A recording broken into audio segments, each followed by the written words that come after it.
आपण बघतो की अश्लील रील्स दिसतात आपल्याला, महिलांचे पुरुषांचे अश्लील रील्स दिसतात, अश्लील ॲडव्हर्टाइजमेंट सुद्धा असतात आणि जे नको आहे त्या गोष्टींची ॲडव्हर्टाइजमेंट सुद्धा मोबाईलवर येतात. ॲक्च्युली त्याच्यावर रिस्ट्रिक्शन घालणे हे सरकारची जबाबदारी आहे आणि ते ॲडव्हर्टाइजमेंट येत असताना त्या ॲडव्हर्टाइजमेंटच्या मध्ये सुद्धा असे फोटोज असतात की म्हणजे अश्लील फोटोज असतात आणि ह्या सगळ्या गोष्टी आपण दिवसभर बघत असतो. आपण काम करत असताना बघत असतो, जेवत असताना बघत असतो, फ्रीमध्ये बसलेलं असतं बघत असतो, ट्रॅव्हलिंग करताना बघत असतो. मग कुठं तर कुठं हा जो लैंगिक विचार जे आहेत ते आपल्याला कायम टिक टिक टिक टिक आपल्या डोक्यावर होत असतात. आता काय आहे, मोबाईलमुळं सारखं ती लैंगिक भावना माणसाच्या मनामध्ये सारखं बिंबवली जात असते आणि त्या गोष्टी कुठंतरी ज्यावेळी एखाद्या माणसाला अशी अपॉर्च्युनिटी मिळते तर त्या भावना बाहेर येतात आणि मग अशा घटना घडतात. त्यामुळे मला असं वाटतं, being a criminal advocate and practising, मला हे सगळे ज्यावेळी मी बघते त्यावेळी कुठंतरी रिस्पॉन्सिबल आहे तो सोशल मीडिया आणि मोबाईल. ओके, मला सांगा, न्यायालयाच्या नजरेत शील आणि अश्लील असं काय आहे का न्यायालयाच्या नजरेत? कशाबद्दल म्हणजे आता पाठीमागं उर्फी जावेदचं जे प्रकरण होतं की चित्रा वाघ यांनी ते उचलून धरलं होतं, तर तेव्हा मी असं ऐकलं की न्यायालयाच्या नजरेत कपडे कुणी कसे घालावे असं काही बंधन वगैरे नाहीये, बरोबर आहे? मग शील आणि अश्लील म्हणजे काय नेमका? कसं असतं, न्यायालयाच्या नजरेत शील आणि अश्लील नसतो, पण हे हॅशटॅग आलेला आहे की माय बॉडी माय रूल, मी काय पण घालेन, तुम्ही कोण मला विचारणार आहे? पण मला असं वाटतं की ज्यावेळी तुम्ही घराच्या चार भिंतीच्या आत असता, घालायचं ते घाला, काय करायचंय करा, पण ज्यावेळी तुम्ही घरातनं बाहेर पडता, when you go to a public place, एखादा तुम्ही पब्लिक प्लेसवर जातात, त्यावेळी आजूबाजूला तुमची जी लोक असतात, लहान मुलं असतात, तिथं कसं वागायचं, काय करायचं, कशी कपडे घालायची, ह्याची कुठेतरी मर्यादा पाहिजे. आपण भारतीय संस्कृतीमध्ये राहतो, आपण काय पाश्चात्य संस्कृतीमध्ये राहत नाही. बरेच जण असं सुद्धा बोलतात की बघा वेस्टर्न कंट्रीजमध्ये मुली कशा कपडे घालतात, त्यांना कोणी विचारत सुद्धा नाही, बोलत नाही. त्यांची ती संस्कृती आहे, आपली नाहीये. त्यांनी केलं म्हणून आपण करायचं का? आपण ते हे करायचं का? नाही, त्यांचं बघून आपण करायचं नाही, पण आपली संस्कृती आपल्याला पण जपायला पाहिजे. ग्रेट. एक महिला कमवायला लागली की ती स्वावलंबी झाली असा टॅग लागतो तिच्यावरती, आणि एक मुलगा कमवायला लागला की तो जबाबदार झाला असा टॅग लागतो. हा खरं तर वाद आहे, ऍक्च्युली हा विवादाचा मुद्दा आहे, पण हे घडतं खूप प्रमाणात. त्यावर तुमचं काय मत आहे? नाही घालू शकत, कारण की अजून आपण हे तरी ऐकत नाही की मुलं अशी अट घालतात की मला सरकारी नोकरीवाली मुलगी पाहिजे, मुलगीचं स्वतःचं घर पाहिजे, किंवा आता डॉक्टर्स वगैरे म्हणा, अशा कपल्सना सुद्धा मी डिवोर्स साठी आलेले बघितलेले आहे कोर्टामध्ये आणि डिवोर्स घेऊन गेलेले आहेत. ते या कारणासाठी की तुझं क्लिनिक माझं क्लिनिक, तुझी इन्कम माझी इन्कम, तू तुझ्या इन्कम मधलं घेतलेली प्रॉपर्टी, मी माझ्या इन्कम मधनं घेतलेली प्रॉपर्टी, किंवा तू भरलेलं लोन आणि मी भरलेली EMI, या कारणावरून भांडणं होऊन डिवोर्स पर्यंत गेलेले पेशंट पण असे काही वेगळे, हो, तुझं पेशंट माझं पेशंट, तू तिकडं का आलं आणि मी इकडं का हे केलं, ह्याच्या सुद्धा नवरा बायकोमध्ये बघितलेल्या गोष्टी आहेत. त्यामुळं कुठं ज्यावेळी नवरा बायकोच्या रिलेशनमध्ये व्यवहार जास्त, प्रेमापेक्षा, आदरापेक्षा आणि एकमेकाचा सन्मान आणि पुढच्या भविष्यापेक्षा ज्यावेळी पैसा महत्वाचा होतो, त्यावेळी ते रिलेशन्स टिकत नाहीत. परफेक्ट, तुम्ही खरंच अतिशय मार्मिक बोलला. खूप चांगली शिकलेली मुलगी खूप चांगली हाऊसवाईफ होते, उत्तम घर सांभाळते, मुलांचा सांभाळ, नवऱ्याची सगळी मॅनेजमेंट, सासू सासऱ्यांची. त्या मुलींना नातेवाईक विनाकारण फुकटची CCTV ठेवतात आणि तिला टोमणे मारतात, आणि या गोष्टी सुद्धा आहेत. One of the reason of divorce आहे असं मी बघितलेलं आहे. मित्रांनो नमस्कार. द हायवेच्या माध्यमातून वेगवेगळ्या क्षेत्रात नाविन्यपूर्ण काम करणाऱ्या मंडळींना आपण भेटत असतो, त्यांचे विचार, त्यांचे अनुभव जाणून घेत असतो. महिला दिनानिमित्त मित्रांनो आज आपण एका वकील मॅमशी चर्चा करणार आहोत. अर्थात त्यांना न्यायालयीन प्रक्रियेतला बऱ्याच वर्षाचा अनुभव आहे, आणि दुसरी महत्वाची गोष्ट म्हणजे मित्रांनो काय होतं माहिती आहे का, कायद्याचा वापर आणि गैरवापर दोन्ही गोष्टी असतात. त्याबद्दलही आपण चर्चा करणार आहोत. महिलांच्या सक्षमीकरणाबद्दलही चर्चा करणार आहोत. व्हिडिओ शेवटपर्यंत बघा, खूप इंटरेस्टिंग अनेक महत्त्वाच्या गोष्टी याच्या माध्यमातून क्लिअर होणार आहेत. मित्रांनो, ॲडव्होकेट बिल्किस मॅम तुमचं मनपूर्वक स्वागत आहे. मला सगळ्यात पहिल्यांदा सांगा, आपण थेट विषयाला सुरुवात करू. महिला दिन म्हटलं की काय येतं तुमच्या डोक्यात? सर्वप्रथम सर्व महिला भगिनींना महिला दिनाच्या हार्दिक शुभेच्छा. थँक्यू. आपण मला इथं आज बोलायची संधी दिली, आपलं आभारी आहे मी. पण महिला दिन साजरा करावा लागतो तर का करावा लागतो? हां, महिलांचं जो योगदान आहे समाजामध्ये, हां. त्यांची जी सिच्युएशन आहे, पुरुष प्रधान समाजामध्ये आपला समाज जो आहे तो पुरुष प्रधान समाज पुरुषप्रधान आहे. संस्कृती. हां. पुरुष प्रधान समाजामध्ये महिलांनी आपलं दिलेलं योगदान, म्हणजे एवढं सगळं त्यांना बंधनं असताना सुद्धा त्यांनी दिलेलं योगदान हा ऍप्रिशिएट करणं आवश्यक आहे. कौतुकास्पद आहे. त्यामुळं हाचा जो दिवस आहे आपण साजरा करतो तो महत्वाचा आहे असं मला वाटतं. खरी गोष्ट आहे. एक महिला या देशाची राष्ट्रपती झाली किंवा एक महिला या देशाची पंतप्रधान झाली म्हणून काय संबंध महिला वर्ग सुधारलेला आहे, पुढारलेला आहे, त्यांची परिस्थिती खूप चांगली असं म्हणता येणार नाही. बरोबर. तर त्याबद्दल काय मत आहे तुमचं? अजूनही महिला सशक्तीकरण हा विषय ग्रामीण भागापर्यंत किंवा मोस्ट ऑफ आपला जो भारतीय समाज आहे तो अजूनही ग्रामीण भागात राहतो. शहरी भागापेक्षा ग्रामीण भागात राहणारे लोक जास्त आहेत. बरोबर. हा जो कॉन्सेप्ट आहे अजून ग्रामीण भागापर्यंत पोहोचलेला नाहीये. त्यामुळे तुम्ही जो जसं म्हणताय की एखादी स्त्री पंतप्रधान झाली तरच सगळ्या महिलांची प्रगती झाली का, तर असं नाहीये. अजूनही बऱ्याच ठिकाणी असं दिसतो आपल्याला की मुली शाळेला जात नाहीत, मुलींना शाळेला पाठवलं जात नाही, किंवा एखादं गरीब कुटुंब असेल तर त्या कुटुंबामध्ये लिमिटेड ऍक्सेस असेल तर त्यांनी प्रेफरन्स जे देतात एज्युकेशनला ते मुलांना देतात. मुलगा आणि मुलगी आहे, आपल्याला एकाला शिकवता येतं तर आपण मुलग्याला शिकवूया का देत असतील मुलाला प्रेफरन्स? तेच म्हणून म्हणते ना, आपला समाज पुरुष प्रधान समाज आहे आणि ही जी मेंटॅलिटी आहे की मुलाला शिकवूया, तो आपल्याला उद्या काहीतरी आपल्याला कमवून देईल, मुलगी काय लग्न करून जाणारच आहे. हा जो एक आपला मानसिकता आहे ती बदलणे आवश्यक आहे. त्यालाच आपण पुरुष प्रधान समाज जो म्हणतो ना, हीच मानसिकता आहे. बरोबर आहे. पण एक लक्षात घ्या, या निमित्तानं पुरुष प्रधान जरी संस्कृती असली मॅम, आपण महिला दिनाच्या पार्श्वभूमी जरी चर्चा करत असलो तरी पुरुषावरही होणारा अन्याय काय कमी नाही आहे. मी त्या अगोदर एक गोष्ट क्लिअर करेन, पुरुष प्रधान संस्कृती हा पुरुषालाच लागलेला शाप आहे. कारण त्याच्या अन्यायाबद्दल त्याला कुठे बोलता येत नाही, आणि बोललं तर ते ठीक आहे, इट्स ओके म्हणून सोडून दिलं जातं. तुम्ही वकील आहात, अनेक प्रकरण तुम्ही न्यायालयात सुद्धा पुरुषाच्या बाजूनी चालवले असतील, महिलांच्या बाजूने चालवली असतील, अनेक डिवोर्सचे प्रकरण बघितले असतील. तुम्हाला काय वाटतंय पुरुषाबद्दलच्या होणाऱ्या अन्यायावर? आपल्या कॉन्स्टिट्यूशननं आपल्याला irrelevant whether you are male और फिमेल राईट टू इक्वॅलिटी दिलेली आहे. इक्वॅलिटी समानतेचा हक्क, समानतेचा हक्क. हा समानतेचा हक्क दोन्हींना दिलेला आहे, महिलांना, स्त्री आणि पुरुषांना, दोघांना दिलेला आहे. आपण ज्यावेळी बाहेर जातो, एखादा मुलगीनं एखाद्या मुलाला एक कानाखाली मारलं तर लोक काय म्हणतात, त्यानं काहीतरी केलेलं असावं आणि कोण बघत सुद्धा नाही. काहीतरी त्यांचं चाललेलं असेल म्हणून ते निघून जातात. एखाद्या मुलानं एखाद्या मुलगीला मारलं तर पूर्ण गाव गोळा होतो. तर का गोळा होतो? पण ह्याच्यासाठी पण आपणच कुठेतरी जबाबदार आहोत. आज महिला बाहेर पडत असतात, त्यांना वेदर दे आर सिक्युअर नाही. आजचा समाज असं झालेला आहे की ते बाहेर पडताना त्यांची सिक्युरिटी सुद्धा नसते. एखादा 4-5 वर्षाच्या मुलीवर बलात्कार होतो. अशी जी मानसिकता आहे ती ह्या आपल्या समाजातूनच आलेली मानसिकता आहे.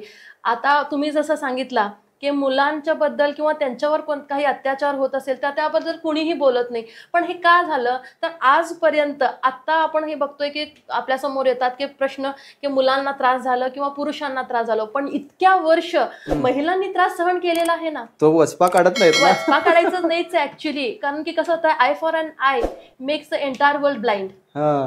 आता आम्हाला कायद्यानं आम्हाला ताकद दिलेली आहे म्हणून आता आम्ही काय करतो बघा, असं म्हटलं तर 100% चुकीचं आहे.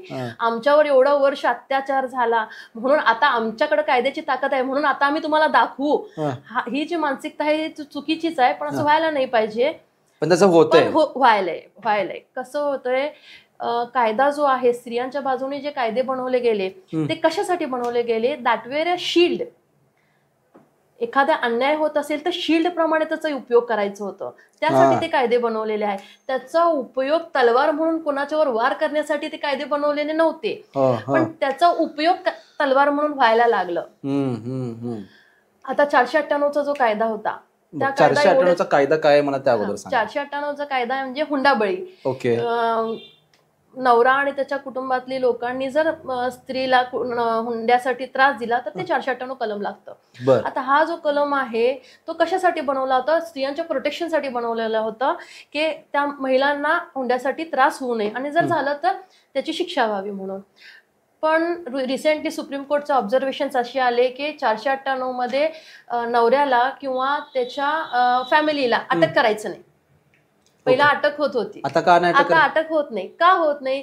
तर फॉल्स केसेसचे प्रमाण वाढले, त्याचा गैरफायदा वाढला. मित्रांनो ऐकताय तुम्ही, एका वकिलांकडून ऐकताय. बर. आणि त्याचा गैरफायदा घ्यायचे प्रकार जास्त झाले आणि असे मॅटर दाखल झाल्यानंतर कॉम्प्रोमाइजचे पण त्याचे पर्सेंटेज वाढला की नंतर जाऊन हे मॅटर्स जे असतात ते ॲल्युमिनी वगैरे जे काय असतं ते झाल्यानंतर ते कॉम्प्रोमाइज झाले जातात. त्यामुळं कोर्टानं ह्याच्यामध्ये अटक करायचंच नाही अशी कोर्टानं आली. त्यामुळे त्या ऑफेन्सची सिरियसनेस कमी झाली. हा सिरियसनेस आता हा झाला. तर त्यानंतर आपण असं सुद्धा बघतो की 376 जे आहे म्हणजे आता ते BNS बदललंय. IPC आपल्या सगळ्यांना माहित आहे 376 काय आहे, म्हणजे रेप केसेस. ह्याच्यामध्ये पण आपण बघतो की बऱ्याच वेळा जे रिलेशन्स असतात 10-15 वर्षाचे रिलेशन्स असतात स्त्री आणि पुरुषांचे, आणि त्यानंतर समजा रिलेशन मध्ये काही बिघाड आला तर she go and make a complaint. अशा मॅटर मध्ये सुद्धा अशा प्रकारचे हे पण सुद्धा आता वाढलेले आहेत. त्यावेळी पुरुषावर अन्याय होतोच का ते न्यायालय? अन्याय हे दोन्ही बाजूंना होतं, असं पण हे करून चालत नाही की एकाच बाजूनं होतंय. 498 जसं मी म्हटले की सिरियसनेस कमी झाला आणि त्याच्यामध्ये अटक करायचं नाही म्हणून कोर्टानं म्हटलं. पण जे जेन्युइन केसेस आहेत त्यांचा हाल होतोय ना यामुळं. सिरियसली 376 जिथं झालेलं आहे त्यांचा पण हाल होतोय ना यामुळं की सगळ्यांनाच म्हणजे जेन्युइनली ज्या स्त्रीला त्रास होतो, जिच्याकडनं हुंडा मागितला गेलेला आहे जेन्युइनली आणि केस जेन्युइन आहे, अशा मॅटरमध्ये आता अटक होणार नाही. मग एखाद्या बाईनं चुकीचं वागले म्हणून सगळ्यांना त्याचा परिणाम भोगावा लागतो ना. आता अलीकडे आपण सुभाषजींचा आणि मानव शर्मा जे टीम मॅनेजर आहेत त्यांनी पण स्वतःचं आयुष्य तशा पद्धतीने संपवलं. काय वाटतं तुम्हाला, पुरुषाच्या अन्यायाबद्दल तेवढं सिरियसली सोशल मीडियावरती किंवा माध्यमांवरती व्यक्त होत नाहीये, किंवा का पुरुष प्रधान संस्कृतीचाच पुरुषाला लागलेला शाप आहे? काय वाटतं त्याबद्दल? नाही, अतुल सुभाषचं प्रकरण असू दे, मानव शर्माचं प्रकरण असू दे, दोन्ही पण प्रकरण सोशल मीडियावर फार हायलाईट झालेले प्रकरण आहेत. त्यामुळे त्यांना काय अशा प्रकरणांना प्राधान्य दिलं जात नाही असं नाही आहे. पण पुरुषांच्यावर झालेले ऑफेन्सेस आणि स्त्रियांच्या रिलेटेड झालेले ऑफेन्सेस याचं जर पर्सेंटेज आपण बघायला गेलं तर स्त्रियांच्यावर जे अत्याचार होतात त्याचं पर्सेंटेज फार हाय आहे ॲज कम्पेअर्ड टू मेन. त्यामुळे त्याला हायलाईट करणे आवश्यक आहे. महिलांच्यावर अत्याचारामध्ये we are almost top countries in the world, one of the top country in the world. त्यामुळं त्या मॅटर्स हायलाईट करणे आवश्यक आहे, त्यामुळे ते जास्त हायलाईट केले जातात. मला याच्यामध्ये एक गोष्ट महत्त्वाची सांगायची की तुम्हाला असं म्हणायचं की बाबा पुरुष आयोग पण स्थापन होत, जसं महिला आयोग आहे तसं पुरुष आयोग पण असावं असं तुम्हाला वाटतंय का? आणि दुसरी महत्त्वाची गोष्ट, ते सुभाषजी आणि शर्माजींच्या प्रकरणावरून खूप सारे पुरुषांवरती रोज अन्याय होतोय मॅम. पण पुरुष प्रधान संस्कृतीमुळं आणि इज्जतीमुळं, जसं महिला इज्जतीमुळे बोलत नाही तसे पुरुष पण इज्जतीमुळे बोलत नाहीयेत. ह्यावर तुमचं काय मत आहे? स्त्री आणि पुरुष यांची बनावट जी आहे देवानंच अशी बनवलेली आहे की पुरुष जो आहे तो जनरली व्यक्त होत नाही असं असतो की म्हणजे महिला कसं असतात कुठंतरी बोलून मोकळ्या होतात in the family, friends, relatives, आई बहिणींच्याकडे बोलत असतात. पण पुरुष असं एक त्याची बनावट देवाने अशी बनवलेली आहे की तो जास्त बोलत नाही, दुःख बोलत नाही, दुःख आपलं जे काय आहे तो स्वतःमध्ये ठेवतो असं त्याचं एक हे आहे. पण ह्याच्यामुळे सुद्धा तुम्ही बोलताय तसं बरोबर आहे की तो व्यक्त होत नाही आणि बोलत नाही, त्यामुळे त्याच्यावर जो अन्याय होत आहे त्यामुळे त्याच्यावर जो अन्याय होतो तो कुठं बाहेर दिसत नाही किंवा हे रिपोर्टिंग होत नाही ह्याची. हे पण तुम्ही जे बोलताय ते बरोबर आहे. आता आपण महिलांवरती अत्याचार आणि या सगळ्या गोष्टी पण बोलतोय आणि अत्याचार करण्याची भावना उत्पन्न होणं या सगळ्या संदर्भात आपली पूर्वतयारीच्या निमित्त चर्चा झाली. तुम्ही तेव्हा सोशल मीडियाबद्दल बोलला होता की सोशल मीडियामुळे आपल्या भावना उत्तेजित होतात, माणूस त्याला प्रवृत्त होतो, तर त्याबद्दल एकदा ऑडियन्सला सांगा. महिलांच्यावर, लहान मुलींच्यावर आता जे आपण प्रकरण बघतो की एक 4 वर्षाच्या मुलीवर 5 वर्षाच्या मुलीवर अत्याचार होतं. आताचं आपला करजगी जतचं प्रकरण एकदम चालू प्रकरण आहे. आरोपीचं वय अबाव 45 आहे, त्या बाळाचं वय 4 वर्ष आहे. मग अशा मॅटर्समध्ये त्याला काय उत्तेजित केलेलं असेल त्या बाळानं? What can she do? तिनं काहीतरी असे उत्तेजित कपडे घातलेले असतील किंवा काहीतरी असं केलेलं असेल की त्याच्या भावना असं काहीच नाही आहे. तर त्याची मानसिकता जी आहे, त्या माणसाची एक राक्षसी वृत्ती किंवा त्याची मानसिकता जी आहे, तोच रिझन आहे अशा घटना घडायचा. मग ती मानसिकता येते कुठून येते असं तुम्हाला वाटतं? तर ती मानसिकता येते कुठून? तर मला असं वाटतं की ह्याच्यासाठी स्त्री जबाबदार नाहीये. काही लोक म्हणतात की तिनं उत्तेजित कपडे घातले म्हणून असं झालं वगैरे, तर अजिबात नाहीये. तर त्याच्या आतली मानसिकता ह्याला जबाबदार आहे. आणि त्या मानसिकता बनवायला जबाबदार काय होते? तर मला असं वाटतं की सोशल मीडिया. लैंगिकतेची जी विचार आहेत, तो प्रोवोक करायचं काम जो आहे सोशल मीडिया करतो. कसं करत असेल तुमच्या भाषेत? कसं करतं मी सांगते.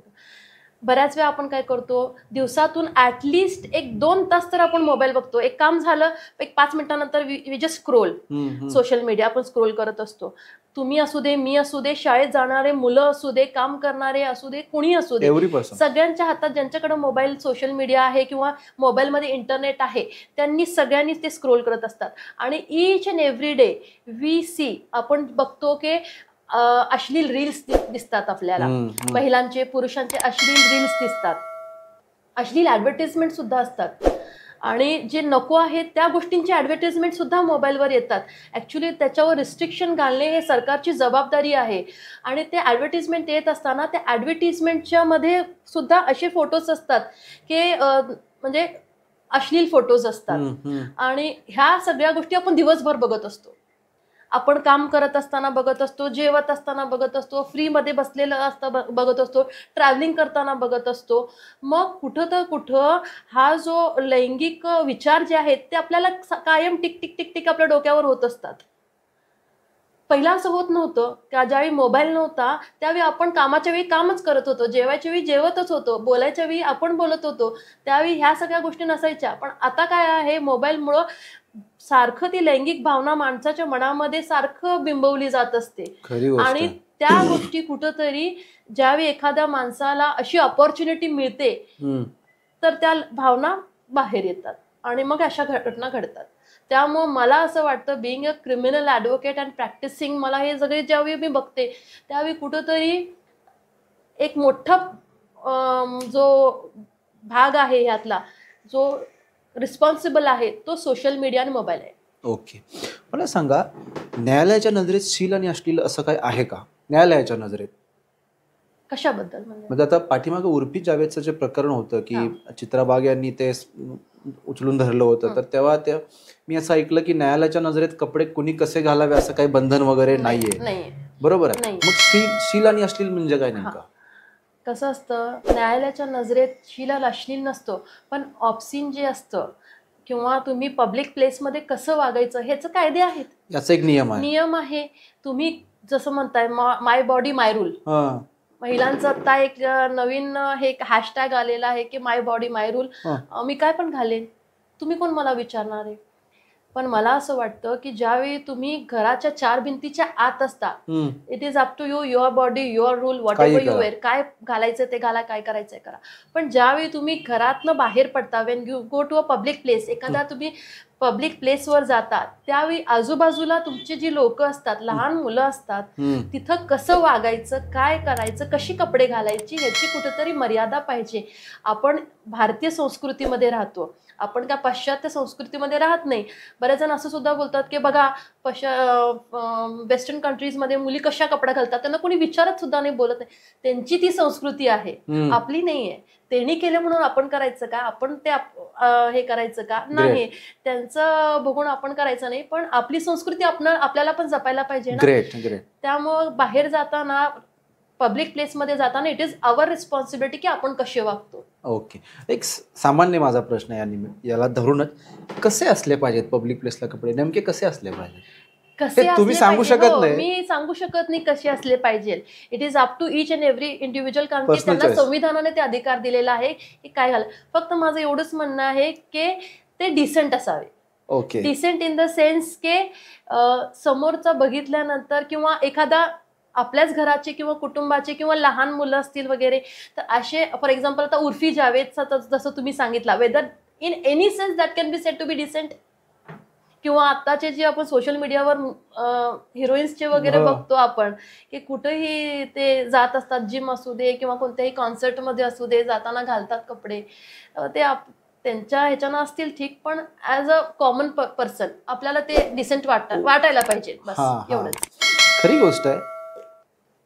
तुम्ही आता खूप चांगलं बोलला भारतीय संस्कृतीबद्दल. खरंच अनेक महत्त्वाचे मुद्दे म्हटले. तुम्ही वकील आहात, महिला दिनावर बोलतोय आपण. एक महिला कमवायला लागली की ती स्वावलंबी झाली असा टॅग लागतो तिच्यावरती, आणि एक मुलगा कमवायला लागला की तो जबाबदार झाला असा टॅग लागतो.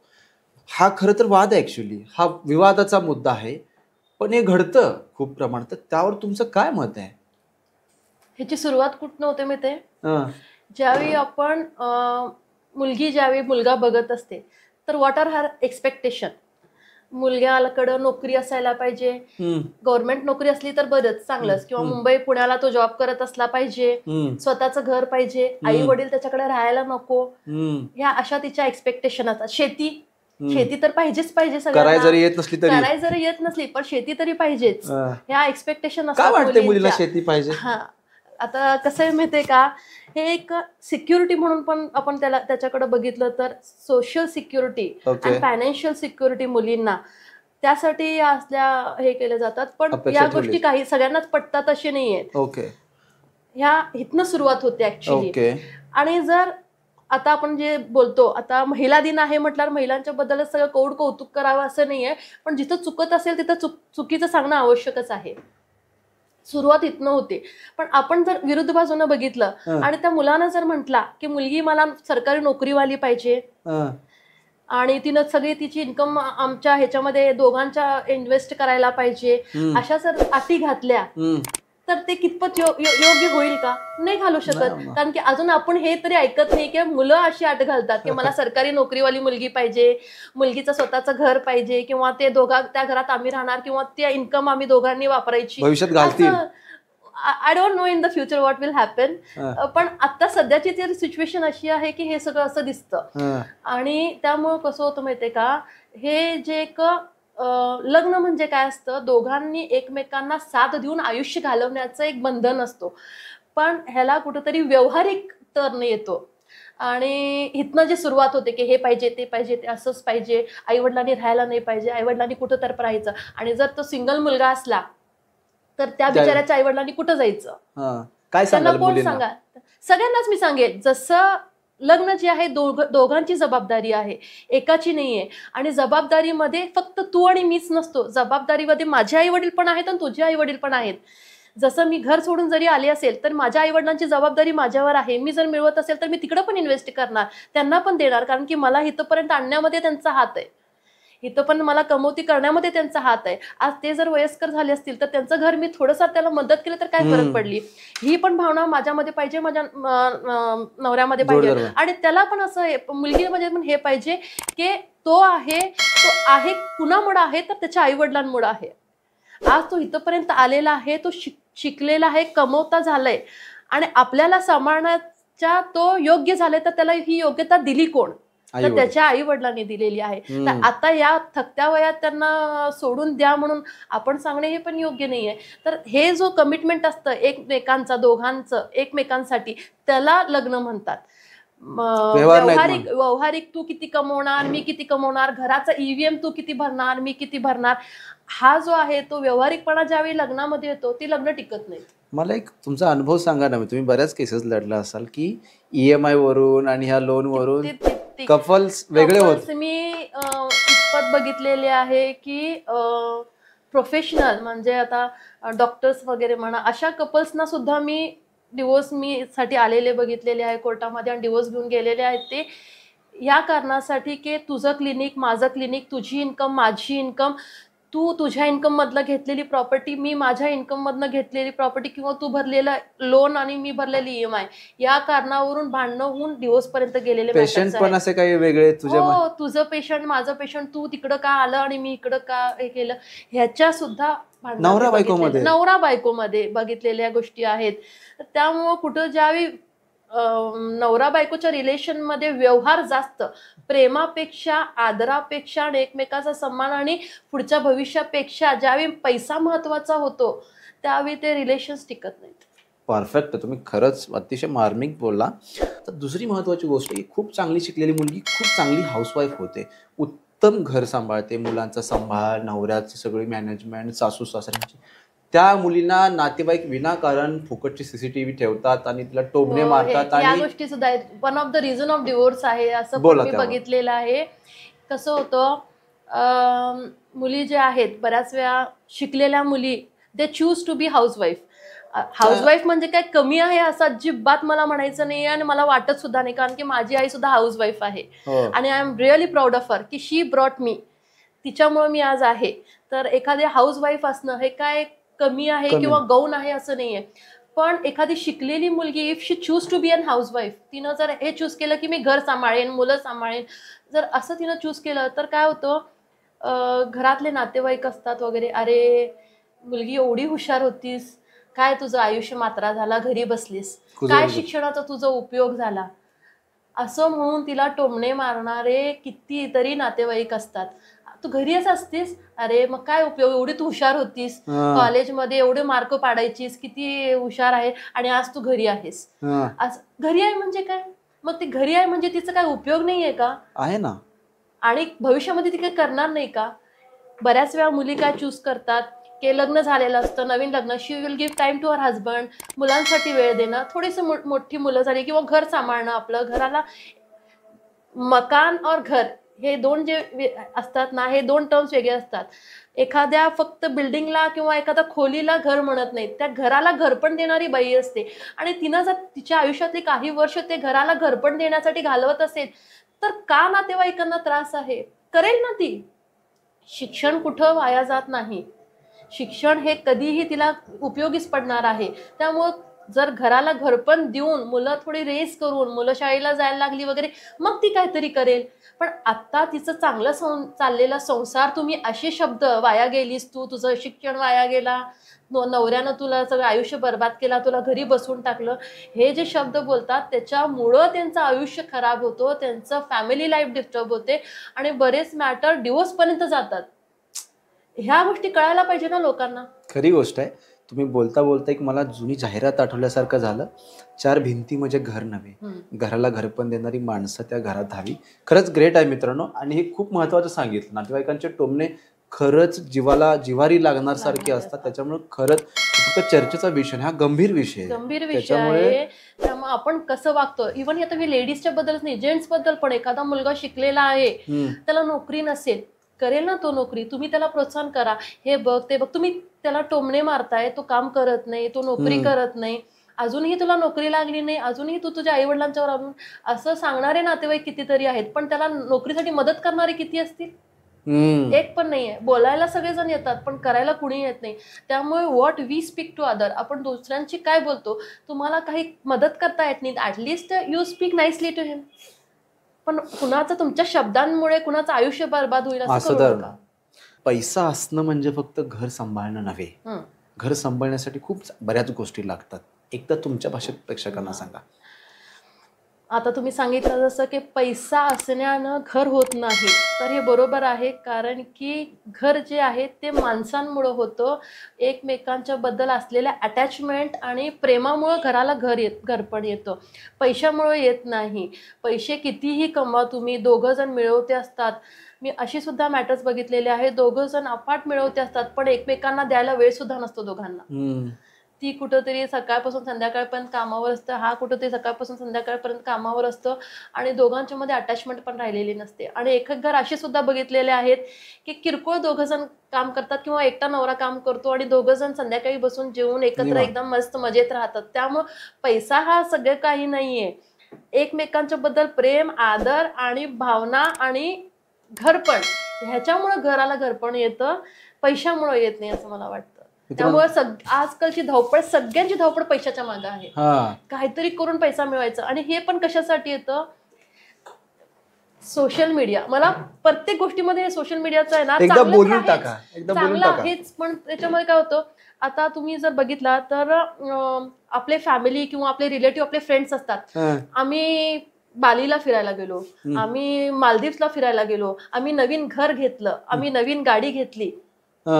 मग समोरचा म्हणतो त्याची गाडी अशी आहे ना, मी त्याच्यापेक्षा चांगली गाडी घेणार. ईर्ष्या. त्याचं घर 2 BHK आहे, मला 4 BHK घर पाहिजे.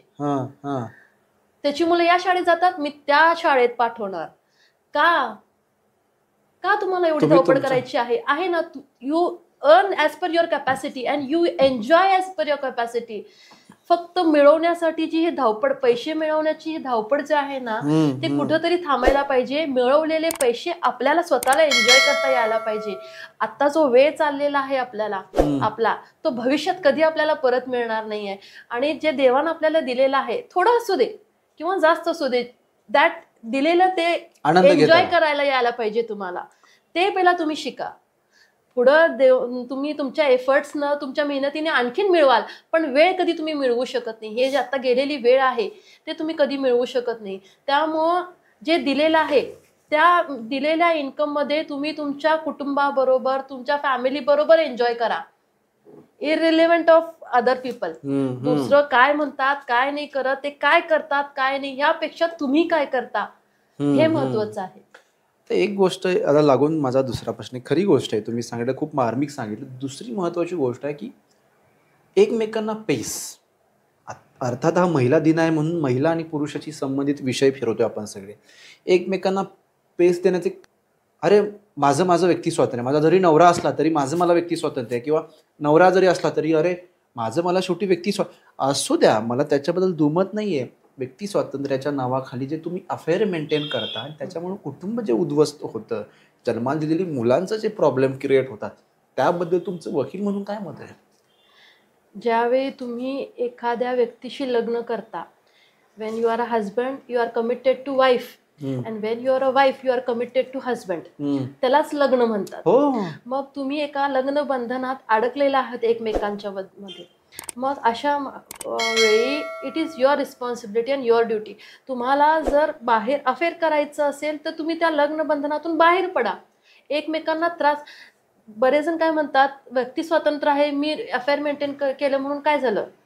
हा जो आहे तो आणि आपल्या भारतीय संस्कृतीला हा न शोभणारी गोष्ट आहे. अफेअर मेंटेन करणं भारतीय संस्कृतीला एकमेकांना कमिटमेंटच, आणि नसेल तुम्हाला कमिटमेंट करायची तर why are you engage in the married life. तुम्ही लग्न करूच नका ना. मग तुम्ही 10 अफेअर करा, कोण विचारणार आहे तुम्हाला.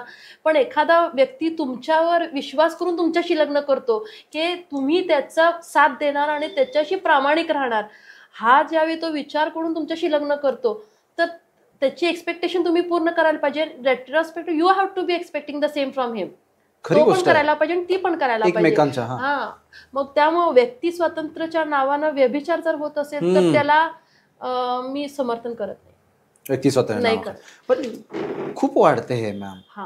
आणि कुठं ना कुठं आता आपण एक रिसेंटली सुप्रीम कोर्टाचा एक केस लॉ आला, म्हणजे एक जजमेंट आला.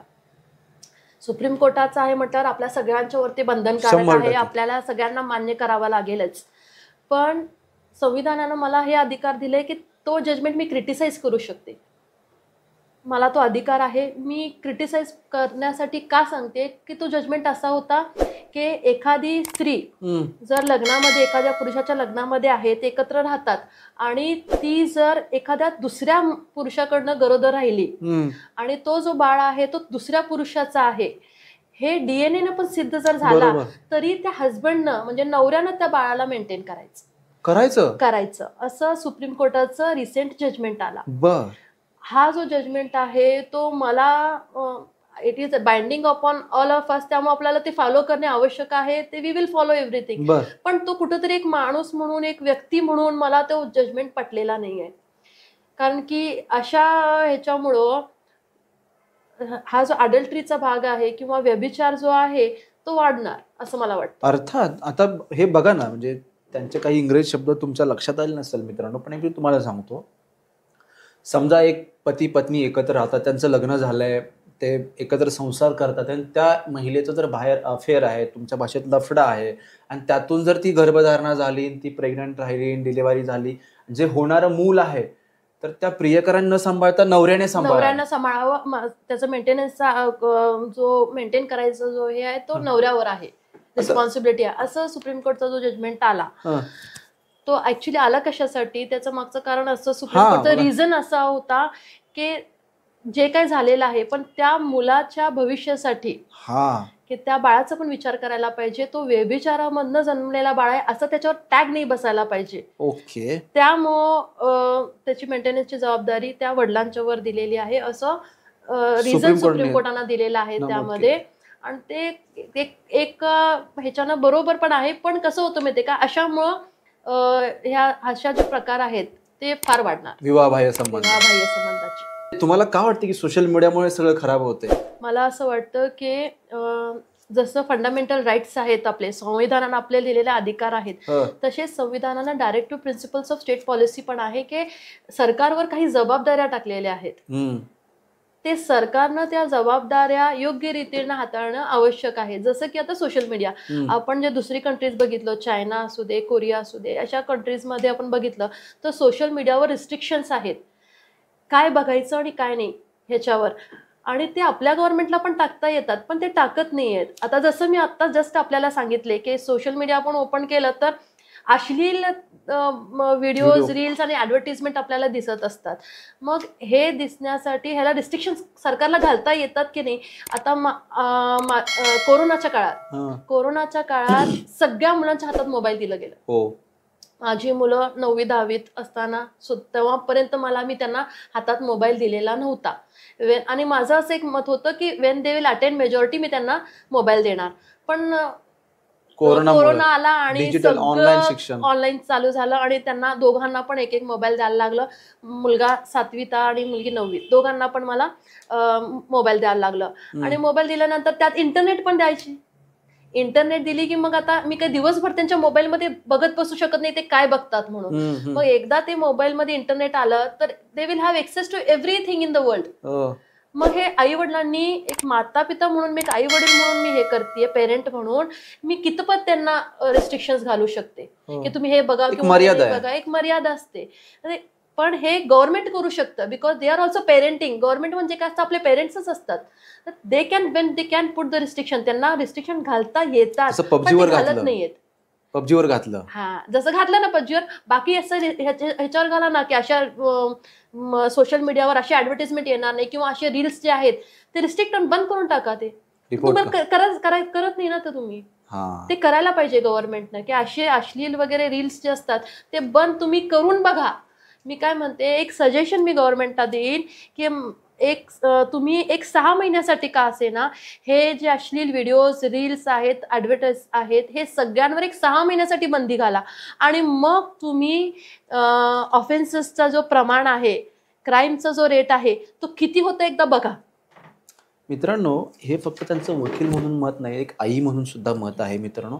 आणि सगळ्याच आया मंडळींची ही मतं असतील मित्रांनो, 100% असतील. कारण कुणाला असं वाटत नाही की आपल्या मुलांना चुकीचं करावं, चुकीच्या मुलगा असो किंवा मुलगी असो, कुठल्याच आई वडिलांना वाटतं. त्यामुळे ही गोष्ट खूप गंभीर आहे तुमच्या निरीक्षणातून. आणि ते वकील आहेत मित्रांनो, त्यामुळे त्यांचं निरीक्षण सामान्य माणसापेक्षा निश्चित वेगळं असणार, ह्यात काही वावगं नाही.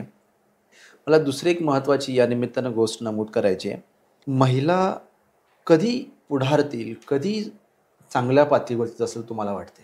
शिक्षण आहे तुम्ही म्हणाल्याप्रमाणे, पण त्याचं एक प्रामाणिक मत आहे की महिलांना जर आता सशक्तीकरण महिलांचा जे आता आपण विषय घेतलो त्याच्यावर आपण बोलतोय महिला दिनानिमित्त, तर त्याचा एकमात्र टूल जो आहे तो शिक्षण आहे. मला असं वाटतं हे एक झालं शिक्षण आहे. कारण की आज मी तुमच्याशी जी बोलतेय ते का बोलते तर बिकॉज ऑफ माय नॉलेज. मला काहीतरी नॉलेज असावं म्हणून मी आज बोलते तुमच्याशी. आणि हे नॉलेज, एज्युकेशन मला आलं आहे म्हणून मी आलं, त्यामुळे आज मी काहीतरी बोलू शकते.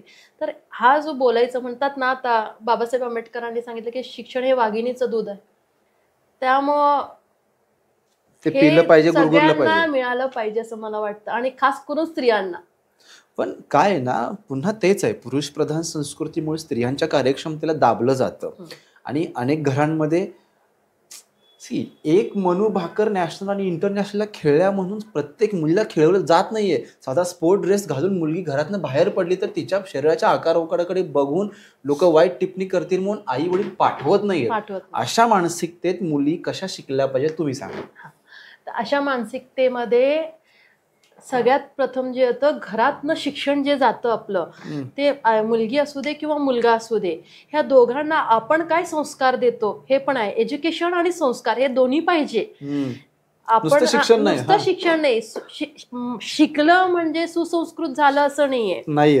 संस्कृती ही घरातनं येते, शिक्षणामुळे येतेच नाही. शिक्षणामुळे नॉलेज येतं बरोबर आहे, पण संस्कार हे घरातनं येतात. अक्कल म्हणतो आपण. त्यामुळं अक्कल आणि समाजात वावरण्याचा आपल्याला जो एक पद्धत असते की 4 लोकांमध्ये कसं वागावं, कसं बोलावं, कसं राहावं, हे सगळं आपल्याला जे आहे संस्कृती आणि आपलं संस्कार घरातनं येतात.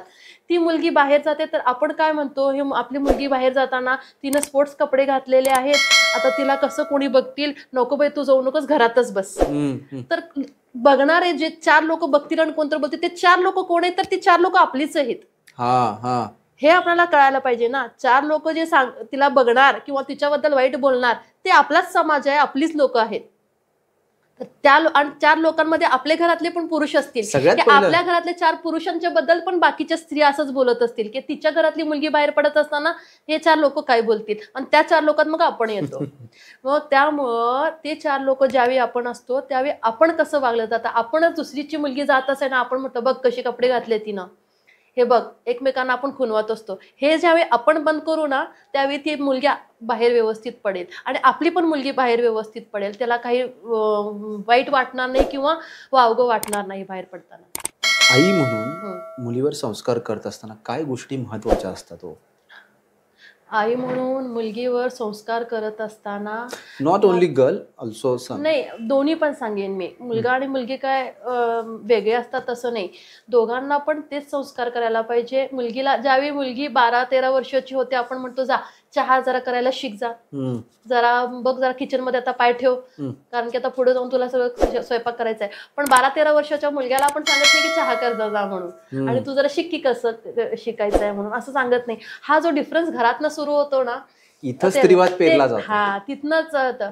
त्यामुळं दोघांनाही काय फरक पडला, तो जर घरात बनवायला लागला, स्वयंपाक शिकला तर काय फरक पडणार, तो त्याला उपयोगीच पडणार आहे.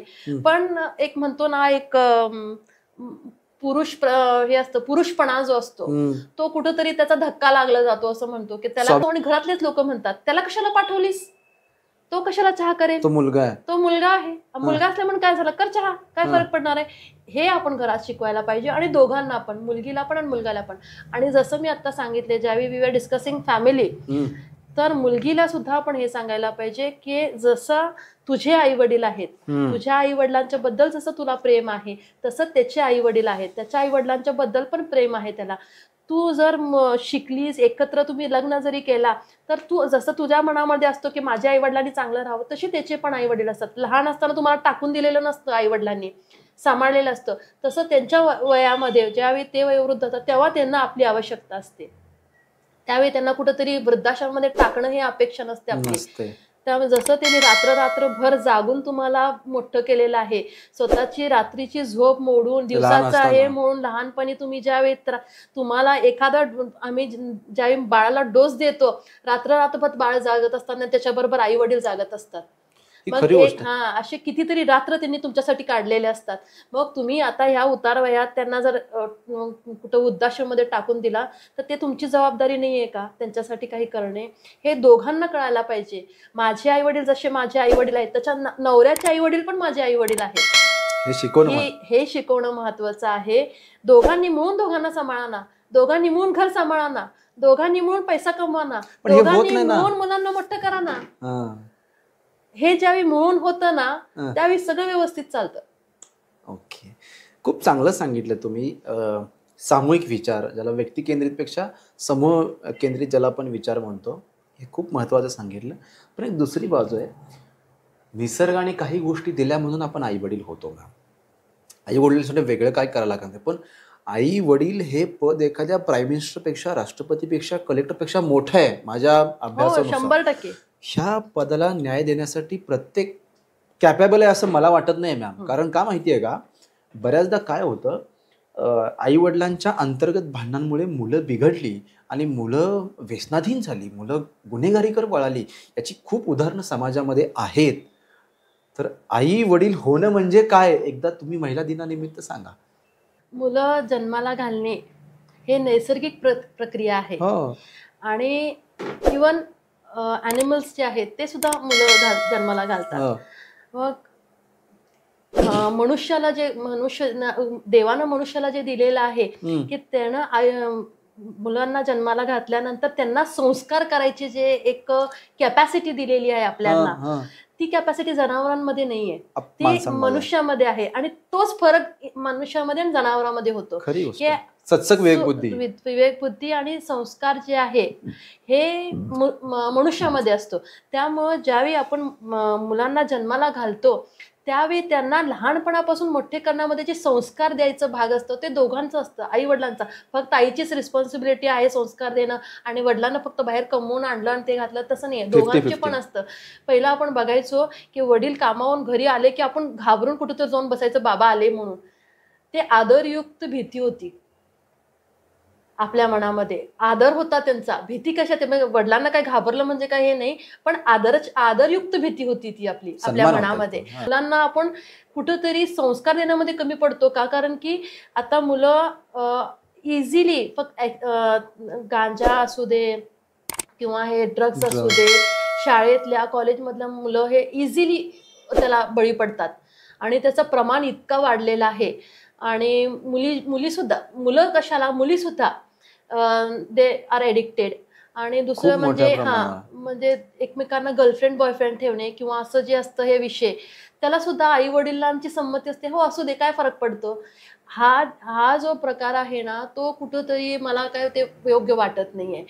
तुम्ही एखाद्या समाजामध्ये वावरण्यासाठी काय आवश्यक आहे हे त्याला समजावून सांगणे, लहानपणापासून मोठ्या होऊसपर्यंत त्याची जबाबदारी, तो कसं वागायला पाहिजे, समाजाप्रती त्याचे काय कर्तव्य आहेत, समाजाप्रती काय कर्तव्य आहेत, आई वडिलांप्रती काय कर्तव्य आहेत, होणाऱ्या पत्नी प्रती काय कर्तव्य आहेत किंवा होणाऱ्या पती प्रती काय कर्तव्य आहेत, हे ज्यावेळी आपण मुलांना समजावून सांगू ना, त्याची अपब्रिंगिंग करू, ते योग्य होतं आणि व्यवस्थित होतं. तुम्ही हो हाय हॅलो आणि चल कुठं आहे, तो म्हणतोय माझी मी गर्लफ्रेंड बरोबर आहे बाबा, मी बाहेर चाललोय आणि येतोय, आणि ती म्हणते नाही बाबा मी आज रात्री येऊ शकत नाही, आम्ही पार्टी करतोय, किंवा ठीक आहे. आणि व्यक्तिगत स्वातंत्र्याच्या नावावर हे होतं. हे दुर्दैव आहे, हे दुर्दैव आहे ऍक्च्युली. काय झालं मग, बाहेर पार्टी करायला गेलेली आहे, फिरायला गेलेली आहे, तिचं काही व्यक्तिगत स्वातंत्र्य नाहीये फिरायला जायचं, असं आई वडील म्हणतात. तेव्हा किंवा लग्न झालेली मुलगी जी आहे ते म्हणते घरात मी काम करणार नाही, मी घरातलं काहीही करणार नाही, आणि आई वडील म्हणतात ती सांगते बरोबर आहे. हे सुद्धा सांगणारे मी बघितलेले आहे, आमच्या कोर्टामध्ये येतात ते. आमच्या मुलगीनं का करावं.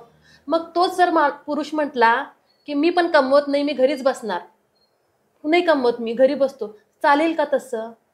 मग दोघांनी मिळून करा ना, सहमत महत्वाचं आहे. राईट.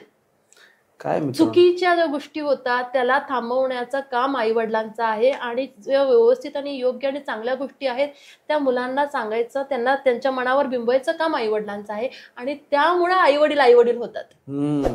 फक्त जन्म दिला म्हणून आई वडील होत, खरी गोष्ट आहे. त्यांनी बऱ्याच विषयांना हात घातला, तो विषय त्यांनी खूप चांगला हाताळला. मित्रांनो, तुम्ही महिला दिनानिमित्त ऐकताय, फक्त असं नको व्हायला, हे सतत ऐका. हा विचार खूप महत्वाचा आहे मित्रांनो. खरं तर प्रबोधनाची परंपरा भगवान महावीर, गौतम बुद्ध तिथून आहे. पण ज्यांना सुधारायचं होतं ते सुधारले, आणि ज्यांना सुधारायचं नव्हतं त्या अनेक पिढ्या अज्ञान अंधश्रद्धेत खितपत पडलेल्या आहेत.